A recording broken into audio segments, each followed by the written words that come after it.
धनंजय मुंडेंविरोधातील करुणा मुंडेंच्या तक्रारींसंदर्भात आज सुनावणी। विधानसभा निवडणुकीत मुंडेंनी शपथपत्रात खोटी माहिती दिल्याचा करुणा मुंडेंचा आरोप। संतोष देशमुख हत्या प्रकरणात सक्तीच्या रजेवर पाठवलेल्या पोलिसांची न्यायाधीशांसोबतच होळी। अंजली दमानी यांकडून हा व्हिडिओ ट्विट, मात्र TV9 मराठी या व्हिडिओची पुष्टी करत नाही। सतीश उर्फ खोक्या भोसलेला 20 मार्चपर्यंत पोलीस कोठडी। तरुणाला अमानुष मारहाण आणि प्राण्यांची शिकार प्रकरणात खोक्यावर 3 गुन्हे दाखल।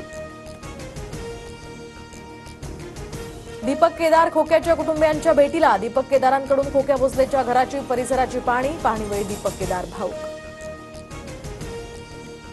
राष्ट्रवादीच्या आमदाराची अमित देशमुखांना ऑफर। अमित देशमुख मंत्रिमंडळात हवेत। पुढच्या वर्षी सांस्कृतिक कार्यमंत्री म्हणून आंतरराष्ट्रीय फिल्म फेस्टिवलचं आयोजन करावं। विक्रम काळेंची अमित देशमुखांना खुली ऑफर। मी आहे तिथे आनंदी आहे, भविष्यात तुम्हीच आमच्याकडे याल। अमित देशमुखांचं विक्रम काळेंना प्रत्युत्तर।